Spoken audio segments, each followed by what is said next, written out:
Bonsoir, c'est Lamson, et là, avec ce tutoriel, je vais vous expliquer comment monter une seule piste audio avec Reaper.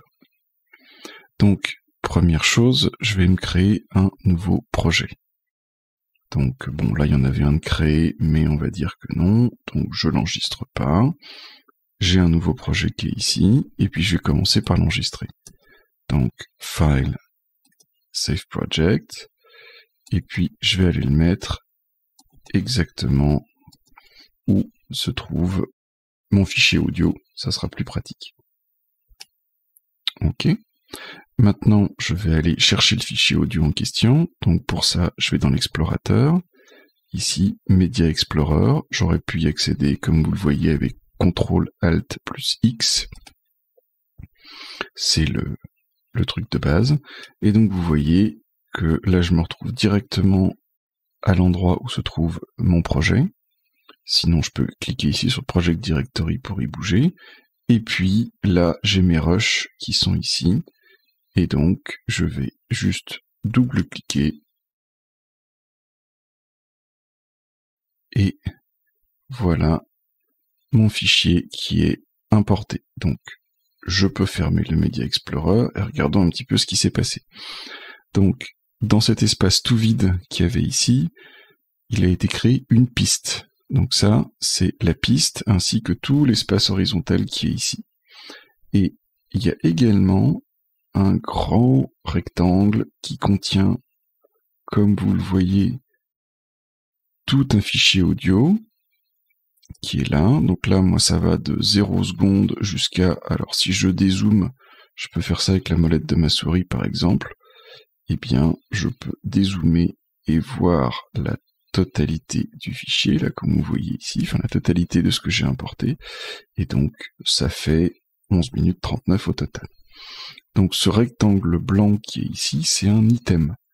Alors un item, c'est quelque chose que l'on peut dupliquer, c'est pas obligé de prendre toute la piste, on peut y avoir plusieurs items par piste, et vous allez voir que c'est des petits bouts de son qu'on va pouvoir déplacer, c'est vraiment l'unité de base avec laquelle Reaper travaille. Donc maintenant, je peux, hop, me mettre au tout début, et on va écouter un peu ce que ça raconte.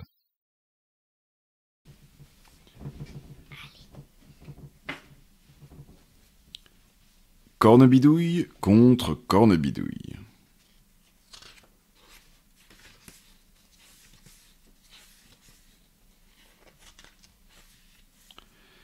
C'était un soir comme tant d'autres dans la maison de Pierre. Toute la famille était réunie dans la cuisine et sur la table trônait un énorme potiron. Quand tout à coup, la maman de Pierre s'arma d'un grand couteau. « Non, maman, non, ne touche pas à ce potiron, supplia Pierre, c'est la sorcière Cornebidouille. »« Quelle histoire amusante, mon chéri, et quelle imagination, tu devrais en faire autant pour tes rédactions. » Et tchac, elle coupa le potiron en deux. Aussitôt, une odeur épouvantable se répandit dans la pièce. « Oh, ça sent les toilettes bouchées, » s'étonna le grand-père. « Les chaussettes mal lavées, » poursuivit la grand-mère. « Le caca de sanglier, » ajouta Pierre en se tortillant sur sa chaise. « Et puis quoi encore ?» gronda le papa de Pierre. « Un dîner aux gros mots, une agitation d'asticots, et une fois de plus, une soupe sur le carreau. Allez, Zou, file dans ta chambre, mon garçon. » Bon, on va s'arrêter là. Alors, ce qu'on remarque déjà, c'est que au début, il y a plein de choses dont on n'a pas vraiment besoin. Donc, si je rezoome sur le début, vous voyez, il y a toute une partie ici avec pas grand-chose, des petits bruits de fond, on tourne les pages, vous entendez ma fille dans le fond. Après, j'annonce le titre, il y a à nouveau un silence avec des pages qui se tournent, des choses comme ça, et puis après, je recommence à parler. D'accord ? Alors, une chose qu'on peut faire facilement avec un item, c'est qu'on peut le couper. Donc, par exemple, là, je viens me placer ici, et puis j'appuie sur la touche S. Donc maintenant, je me retrouve avec deux items. Un premier item qui est sélectionné et qui en fait correspond à toute la fin, tout ce qui se trouvait après l'item de départ, et puis un autre item que je sélectionne ici, dans lequel il n'y a pas grand-chose. et ben comme il n'y a pas grand-chose et que ça m'intéresse pas, ce que je peux faire, c'est supprimer. Et donc, tout ce qu'il y avait avant a été supprimé. Là, je reviens un petit coup en arrière, il va y avoir des comportements déjà qui vont être différents en fonction de ce que vous avez ici. Donc, c'est ce qu'on appelle le ripple editing. Actuellement, il est activé et ça fait que quand je vais supprimer quelque chose ou que je vais bouger quelque chose, tout ce qui se trouve après cet item va être déplacé de la même façon. Donc, je peux cliquer une fois ici et le désactiver complètement, ce qui fait que quand je supprime, là maintenant j'ai un trou, d'accord ? Et puis ensuite, il y a deux autres modes, donc un, alors, je sais pas si vous voyez bien ici, mais il y a juste deux carrés qui sont coloriés, et donc là ça veut dire que le ripple editing est par piste, et si je reclique dessus, là tous les carrés après sont coloriés, et donc c'est un ripple editing pour toutes les pistes. Comme là on travaille avec une seule piste, les deux modes sont complètement équivalents. Donc hop, je peux supprimer ça, et voilà. Et puis après, je peux resélectionner, donc là je fais à nouveau un S, et puis un peu plus loin un autre S, et je peux supprimer aussi ce blanc-là. Bon, donc on peut comme ça, à la main, supprimer les blancs les uns après les autres. C'est pas forcément la façon la plus facile de faire. Hop, je reviens en arrière jusque-là. Donc, il y a une façon pour supprimer automatiquement tous les blancs. Ça, c'est une façon qui va se baser sur le volume de la piste. Bon, donc on va pouvoir l'utiliser automatiquement, mais avant de le faire, il y a une première étape, c'est de normaliser le volume de la piste de façon à appliquer toujours le filtre de la même façon. Donc ça, c'est quelque chose que je fais beaucoup.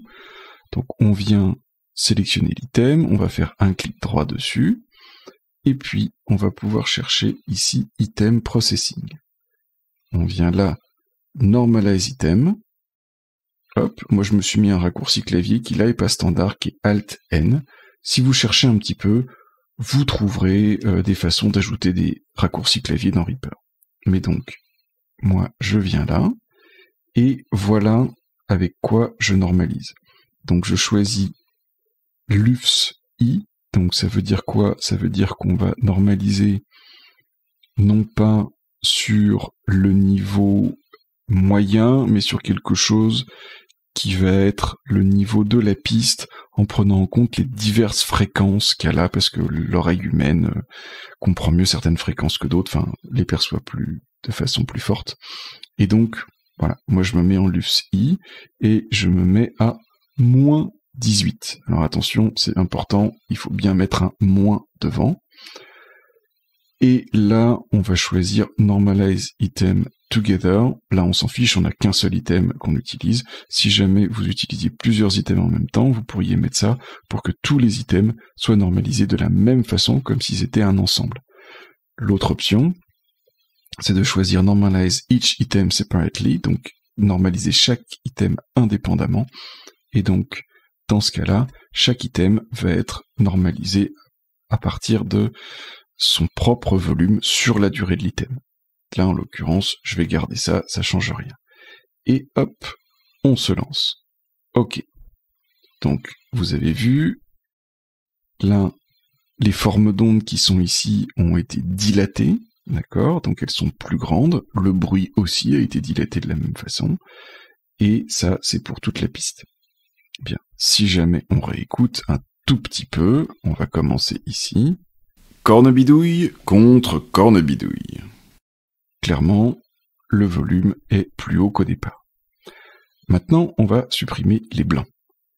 Donc, pour supprimer les blancs, on va venir faire, donc ici, action, show action list. Donc en gros, quand on ne sait pas comment trouver une action dans les menus, c'est ce qu'on va faire à chaque fois, donc show action list.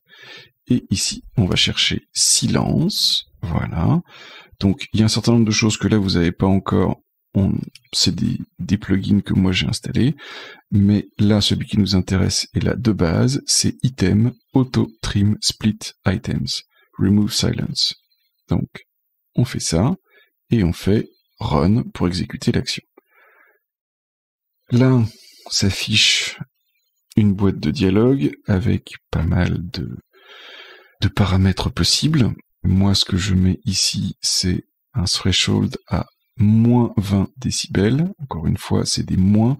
Le 0 décibel, ça correspond au volume maximum. D'accord? Donc on se place toujours en dessous. Et pour ceux à qui ça dit quelque chose, les décibels, c'est logarithmique. Quand on retire 3 décibels, on a divisé le signal par 2. Bon. Donc moins 20 décibels. Là, l'hystérèse, je la mets à moins 25. Ça veut dire que quand l'algorithme va parcourir le son, à un moment donné, le son va dépasser moins 20 décibels. Du coup, il va commencer un segment à cet endroit-là. Puis, quand le son va redescendre sous moins 25 décibels, il va considérer que le segment est terminé. D'accord ? Ensuite, moi, je lui dis que tous les silences qui sont plus grands qu'une seconde peuvent être retirés, mais ceux qui sont moins d'une seconde, on va les garder. D'accord ? Ensuite, il y a d'autres choses comme ça. Bon, moi, je mets des leading pads et trailing pads de 500 millisecondes. Je coche fade pad. Et puis, là, j'ai rien. Et moi, je dis que le mode, c'est split and remove silent areas. Et je vais garder le timing des parties qui ne sont pas silencieuses. On se lance. Donc, là, j'ai une piste qui est pas trop grande, et en fait, c'est arrivé assez facilement. Donc, si on va voir ce qui s'est passé, eh bien, mon truc a été coupé. Donc, de quelle façon? Là, j'ai un trou devant qui correspond à un début de silence. Là, j'ai eu 2 trous qui ont été créés ici. Encore un ici. Et puis après, il n'y a plus rien. Donc, c'est quelques silences qui ont été retirés. Donc, si on regarde, là, il a été créé des trous. Les silences n'ont pas été complètement retirés. Si je reviens en arrière, hop, je refais l'action. Donc, comme là, dans les récentes, je vais juste la retrouver ici. Et si je retire la coche Preserve Timing of Non-Silent Area, ici, Process, hop, il refait ça. Et qu'est-ce qui s'est passé? Là, les silences au début et ici en cours de route ont été complètement retirés. D'accord? Histoire de faire quelque chose de continu. Maintenant, si on vient zoomer, hop, sur justement une de ces transitions, on voit qu'il a fait quelque chose sur les items qui sont les pads dont je parlais tout à l'heure. Donc sur 500 millisecondes, on a hop une transition, donc un fondu à 0 qui se fait ici, et un autre fondu à 0 qui se fait là. Bon, les fondus, éventuellement on peut leur changer leur forme, etc. Mais moi, cette forme-là, elle me va très bien, sauf exception. Et donc ça permet justement d'avoir des fondus entre les items très raisonnables. D'accord ?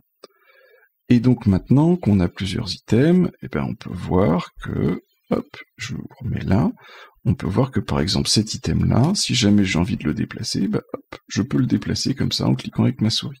D'accord ? Je le remets là. Celui du milieu qui est ici, je peux le prendre, et vous voyez, j'ai le ripple editing, et donc du coup, tout ce qui est après cet item-là est déplacé en même temps. Si je désactive le ripple editing, je vais pouvoir bouger cet item indépendamment de l'autre et le placer après.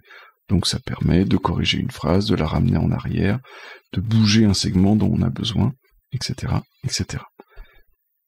Et hop, je remets le truc là en annulant. Par contre, on se rend compte qu'il y a finalement des silences qui sont gardés. Si on reprend cette partie-là, voilà, vous remarquez, il se passe quand même des choses. C'était un soir comme tant d'autres. il se passe quand même des choses dans cette partie-ci, et on aimerait bien pouvoir les retirer. En fait, on se rend compte d'ailleurs que mes silences ne sont pas vraiment des silences la plupart du temps. Il y a quelque chose qui est pas très propre.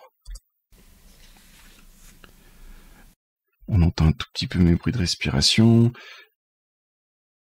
En fond, il y a probablement eu quelque chose. Bref, tout ça est pas très très propre. Donc, ce qu'on va faire, c'est qu'on va commencer par retirer ces bruits de fond complètement de notre piste. Alors, si vous travaillez avec des enregistrements qui viennent de Craig, Discord normalement a déjà fait le boulot et a retiré une bonne partie des bruits de fond. Bon, il peut arriver qu'il en reste un petit peu. Donc, je vais revenir du coup, hop, en arrière pas mal, voilà, jusqu'à retrouver ma piste, comme ça. Je vais venir ici, sur ma piste, là je peux rajouter des filtres, des effets spéciaux, FX, d'accord? Je vais cliquer dessus, et je vais chercher Reappear, qui est ici, qui va nous permettre de retirer du bruit de notre piste. Alors, comment on fait? Donc là, on ouvre Reappear comme ça. Moi, ce que je vais faire, c'est que je vais aller chercher un preset que j'ai déjà tout enregistré, qui s'appelle Noise Reduction. Donc Noise Reduction, c'est quoi? Qu'est-ce qui a changé là-dedans? C'est Edit Mode et en Precise, FFT Size et à 1024, Best Quality, et le mode, c'est Subtract. Bon, il se trouve que là, il y a le bruit que j'ai enregistré sur une autre piste une fois, mais là, vous allez voir, on va le régénérer. Donc, la façon de faire ça, c'est qu'on va sélectionner toute une zone où on sait qu'il n'y a que du bruit. Ici. Donc j'ai cliqué sur la bande qui est là-haut et j'ai étendu la sélection, hop, jusque là. Après coup, je peux la changer comme je veux. D'accord? Donc tout ça, je sais que c'est du bruit. Ensuite, je vais là en bas à gauche et hop, je dis que ça doit se répéter. Donc si jamais ma lecture avance, hop, ça se répète en boucle. Ok? Donc maintenant, ce que je vais faire, c'est que je vais commencer par construire le profil de bruit en utilisant cette zone. Donc, clac, je dis de construire le profil de bruit automatiquement, je lance la lecture, et ce profil de bruit se construit tout seul. Voilà. Donc, c'est bon, après quelques passages, de toute façon, j'ai mon profil. Je décoche cette case-là, et maintenant, si je réécoute, dans cette partie-ci, on n'entend plus rien du tout. D'accord? Donc, si je viens faire échappe, ça retire ma zone sélectionnée, et puis je vais plutôt aller écouter quelque chose à un endroit où je parle. Donc, mettons, je vais choisir ce segment-là. Hop, et on va écouter maintenant ma voix. C'était un soir comme tant d'autres dans la maison de Pierre. Bon. Si jamais je désactive cette suppression de bruit, comment est ma voix? C'était un soir comme tant d'autres dans la maison de Pierre. Clairement, ma voix, quand je réactive le filtre, c'était un soir comme tant d'autres dans la maison de Pierre. Elle a été pas mal altérée par cette suppression de bruit. Donc, c'est que la suppression, là, elle est trop forte. Ce qu'on va faire, c'est qu'on va réduire la suppression du bruit. Donc, pour ça, on appuie sur CTRL et on va baisser un petit peu l'ensemble du profil du bruit. Donc, on réécoute. C'était un soir comme tant d'autres dans la maison de Pierre. C'était un soir comme tant d'autres dans la maison de Pierre. Par rapport à sans le filtre. C'était un soir comme tant d'autres dans la maison de Pierre. C'était un soir comme tant d'autres dans la maison de Pierre. On est pas mal. Et maintenant, si jamais on revient dans la zone avec du bruit, qu'est-ce que ça donne?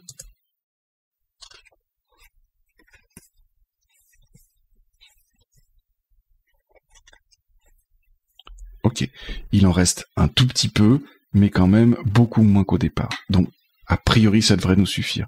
Donc là, ça, c'est un niveau qu'il va falloir ajuster. Je rappelle, on l'ajuste en faisant CTRL et en montant et descendant avec la souris. Très bien. Donc maintenant, je vais pouvoir fermer ce filtre et revenir à mon action. Donc, Show Action List, silence, hop, je la lance. Et cette fois-ci, je vais dire de faire passer le signal à travers les filtres, donc les effets spéciaux de la piste, pour la détection. Ça va nous permettre de retirer le bruit. Alors, allons-y. Process. Hop, là ça prend seulement quelques secondes. On imagine bien... Ouais, ça prend déjà un petit peu plus de temps. Et là, on y arrive beaucoup mieux. On a trouvé beaucoup plus de silence.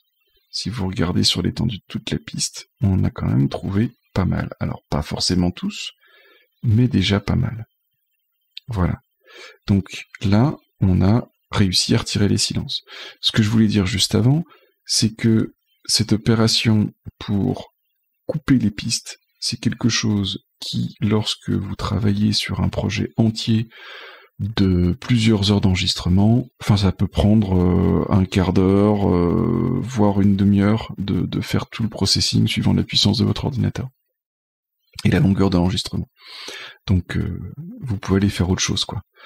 Et donc quand vous commencez à faire un projet, comme c'est la première chose à faire, 1, on normalise, 2, on retire les silences. Bon, ben faites-le pas quand vous avez là tout de suite 2 heures devant vous pour faire du montage, mais plutôt je sais pas, pas longtemps avant de partir faire les courses, quoi. Peu importe. Ok. Donc, maintenant, nous avons notre projet qui a été à peu près découpé. Bon, on se rend compte que cette partie-là est quand même pas très intéressante, donc on la sélectionne. Je me remets en Ripple Editing. Hop, je la supprime. Et quand je commence ici... Cornebidouille contre Cornebidouille. C'était un soir comme tant d'autres dans la maison de Pierre. Toute la famille était réunie dans la cuisine et sur la table trônait un énorme potiron. Ok, donc là ça marche pas trop mal. Quand vous allez faire du montage, il y a quelque chose dont vous allez avoir besoin, c'est d'aller plus vite, parce que réécouter les trucs, ça lasse assez vite. Donc, hop, vous pouvez cliquer là-bas en bas et vous rentrez 1.5. Et là, Reaper, comme un grand, il va vous passer les choses en accéléré sans trop bousiller les fréquences. Cornebidouille contre Cornebidouille. C'était un soir comme tant d'autres dans la maison de Pierre. Toute la famille était réunie dans la cuisine. Voilà. Donc avec ça, déjà, on monte typiquement 1,5 fois plus vite. Et on gagne beaucoup de temps. Ça, c'est quelque chose que Audacity sait pas très bien faire. Il accélère la voix et puis ça devient super aigu comme ça. Bon, voilà. Donc une fois qu'on est là, on peut chercher des endroits où on a pu se tromper. Par exemple, ici, à un moment donné, j'hésite. Eh oui, zinzin de Wistiti. Eh oui, zizi de Wistiti, tu ne connais donc pas le proverbe. Alors, je recommence. Eh oui, zizi de Wistiti, tu ne connais donc pas le proverbe. Si en 2 petits ronds découpés, sorcière sera dédoublée. Donc, là, je me suis planté 2 fois. La bonne prise, elle est à peu près à partir de là. Eh oui, zizi de Wistiti, tu ne connais donc pas le proverbe. Si en 2 petits ronds découpés... Donc, je vais, hop, couper l'item ici. Et je crois que la première fois où je me trompe... Vous êtes 2 maintenant? Eh oui, zinzin... Hop, je me place là.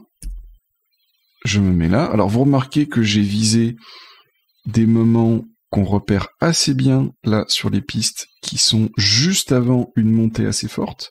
Donc là, on le voit bien, là. Bon, je me suis même mis un petit silence, mais j'aurais pu ne pas le mettre.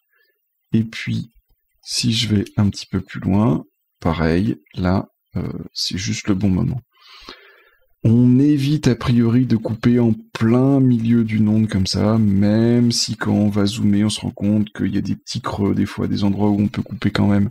Bon, c'est pas les premiers trucs à faire, c'est beaucoup plus facile d'aller couper dans les silences. Donc là, par exemple, j'ai coupé dans 2 silences, hop, je supprime, avec le Ripple Editing, tout a été comprimé, Et maintenant, si on relance... Vous êtes deux maintenant? Eh oui, Zizi de Wistiti, tu ne connais donc pas le proverbe? Si... Voilà comment on se débrouille pour couper une hésitation facilement. Parfois, il y a d'autres choses à couper, hein. Par exemple, si on va regarder ici, voilà, j'ai eu un petit bruit de bouche là, donc hop, je viens là, et je supprime ce truc-là. Si, bon là j'étais en train de lire un texte, donc ça arrive quand même moins, mais quand on parle, il y a beaucoup de « e », et ben on peut aller essayer d'aller couper les « e » pour rendre les phrases plus dynamiques. On évite de couper les moments de respiration, si vous écoutez par exemple ici. Dit Pierre en serrant son doudou contre lui.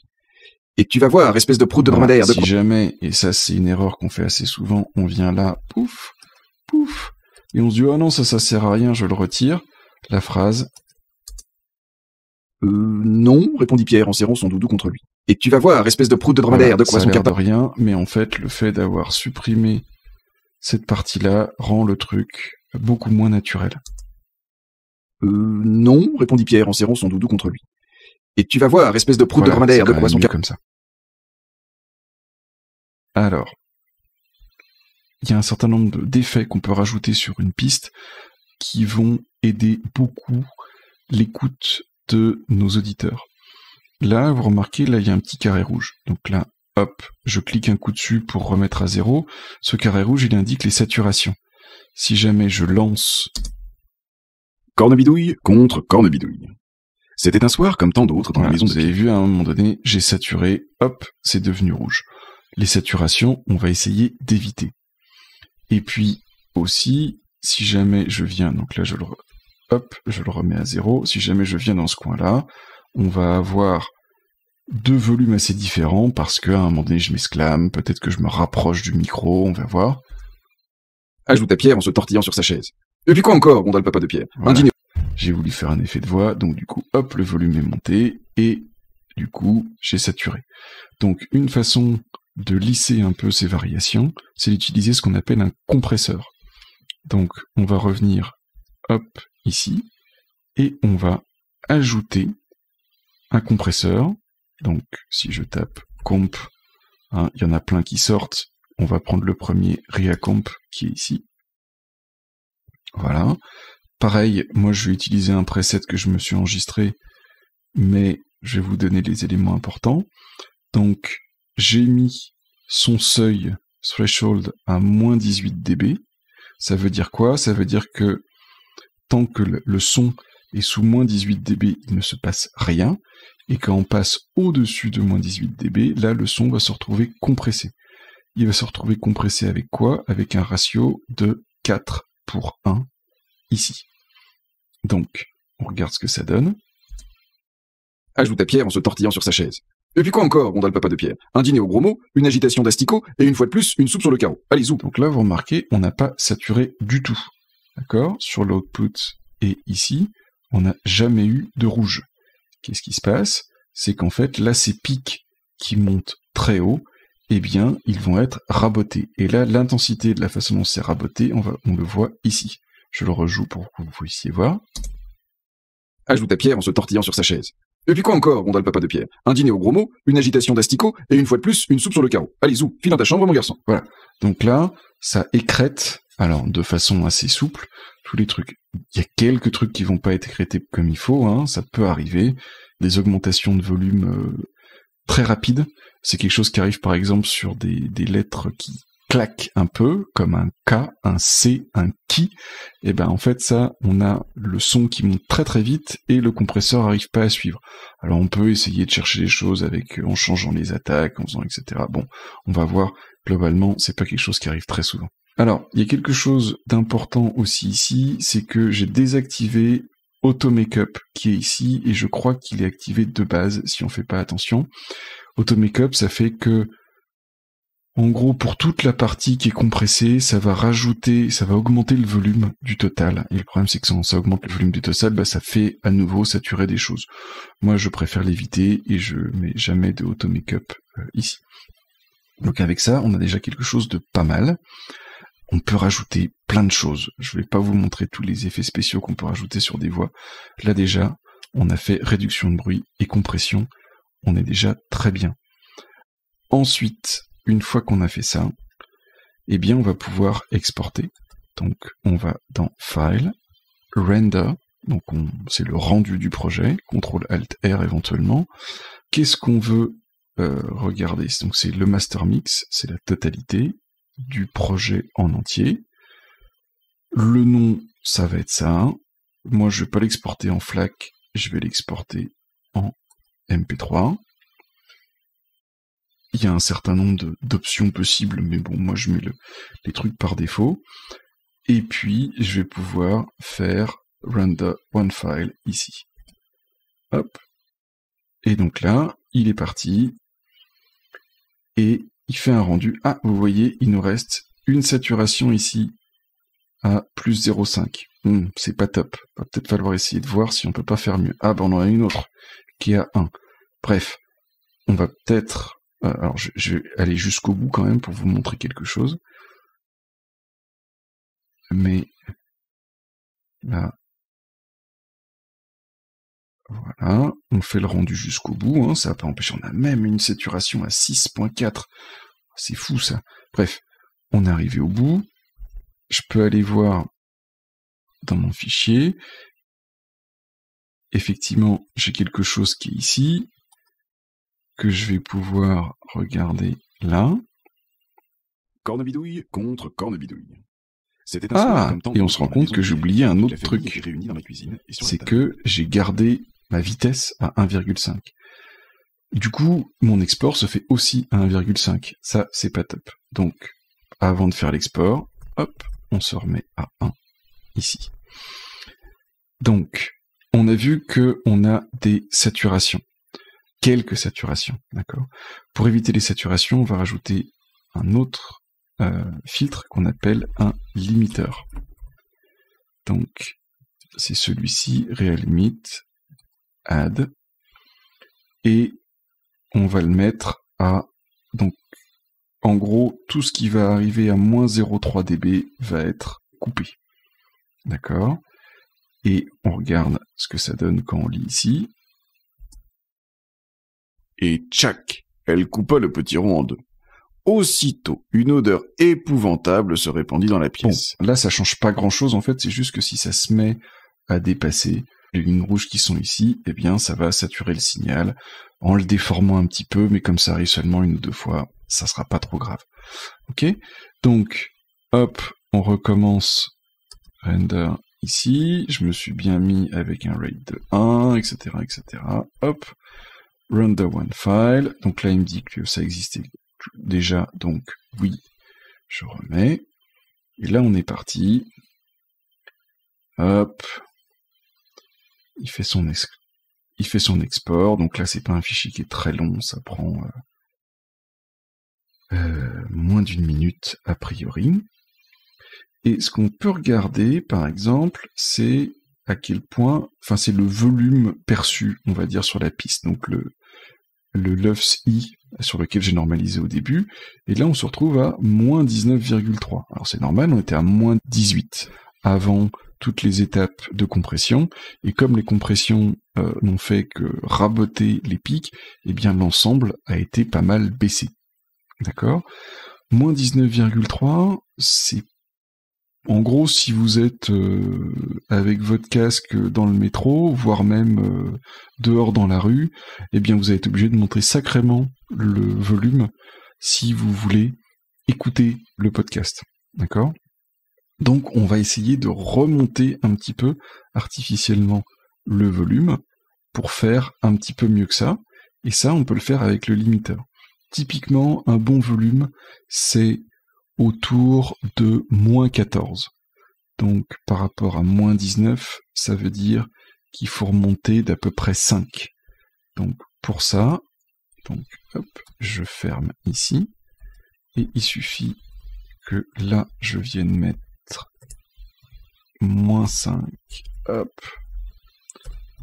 moins 5 ici, et si maintenant on vient lire là, et tout en s'activant dans la cuisine, elles se mirent à chanter d'un même chœur.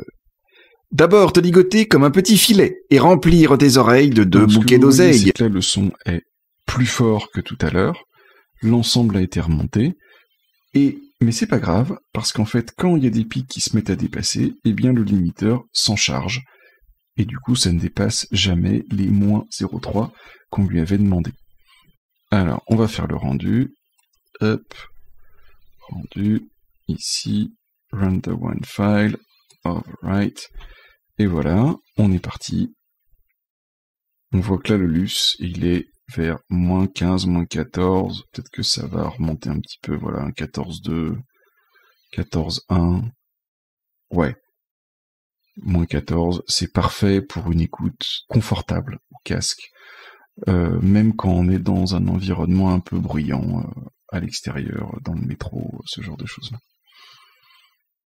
Voilà, c'est bon. Donc hop, je ferme ça. Et puis, je peux aller réécouter le fichier ici. Cornebidouille contre Cornebidouille. C'était un soir comme tant d'autres dans la maison de Pierre. Toute la famille était réunie dans la cuisine et sur la table trônait un énorme potiron. C'est pas mal. Donc c'est bon, vous savez la base de ce qu'il faut faire pour arriver à monter une piste. Je vous rappelle, il y a une piste, des items qu'on peut couper en morceaux, on peut comme ça supprimer des choses, on peut bouger des items facilement. Vous avez vu comment supprimer du bruit, comment compresser un signal, et comment même mettre un limiteur pour supprimer les saturations, voire remonter le volume total de votre enregistrement. Et voilà. Ah, et n'oubliez pas d'enregistrer